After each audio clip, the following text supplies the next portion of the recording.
Liberal Democrat Jenny Tong had high hopes that today she'd be the new MP for Richmond and Barnes.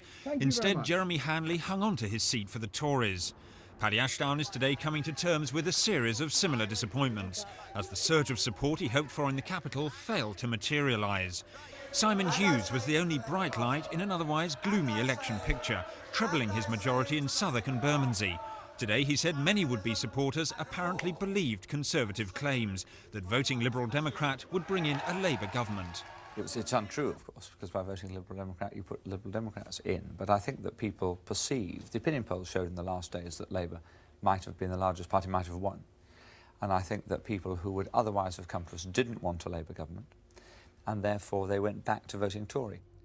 Meanwhile, the dream that was the Social Democratic Party was finally consigned to the history books. Rosie Barnes lost Greenwich to Nick Rainsford, and the only other SDP member, John Cartwright, was also beaten by Labour in Woolwich. Overall, the Liberal Democrats averaged just under 19% of the votes. That's a fall of about 4% on alliance figures in 1987. And Paddy Ashdown's hopes of becoming kingmaker in a hung parliament were also swept away.